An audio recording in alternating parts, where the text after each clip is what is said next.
Gilad Shalit was kidnapped over 5 years ago along the Gaza border by Hamas militants when he was serving in the Israeli army. His family has set up this tent behind me to be a constant reminder to the Prime Minister that he needs to negotiate a deal and bring Gilad home. If we walk just a little ways over here, we can see what's become a wall of solidarity where hundreds of Israelis have left notes for Gilad. It's clearly become an issue that has galvanized the public.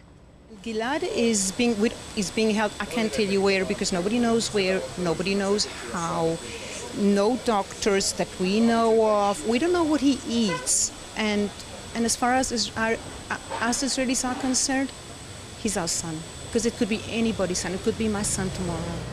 Many Israelis that come to visit the tent have grown weary of the stalled indirect negotiations between Israel and Hamas to free Gilad. Hamas reportedly wants some 450 jailed Palestinian militants released to Gaza and the West Bank in exchange for the kidnapped soldier.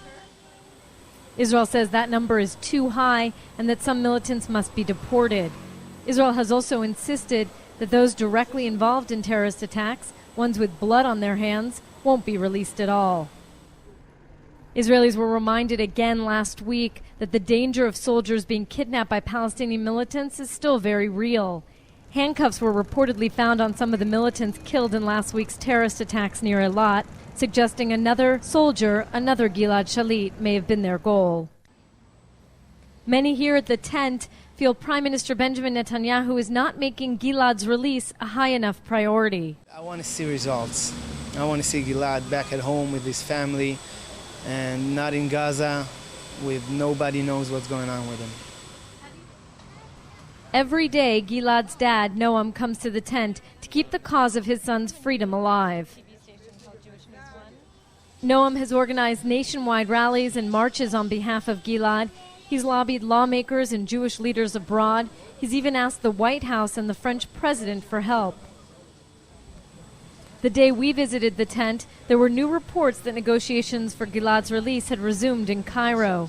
Noam stopped to talk to us for a few minutes, but it was clear the news gave him little hope.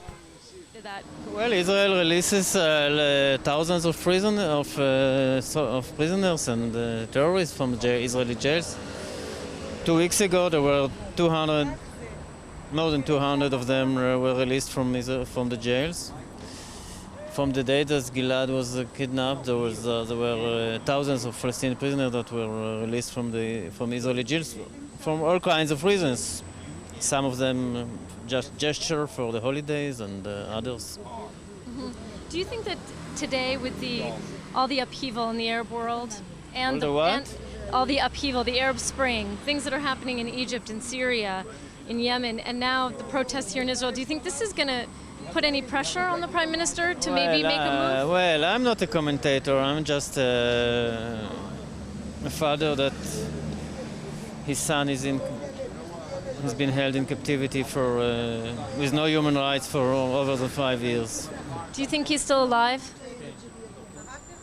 We hope so. The last sign of life from Gilad is already over 2 years old. Hamas released this videotape in 2009 showing Gilad holding a current newspaper and reading a letter to his family. Israeli authorities believe it is authentic.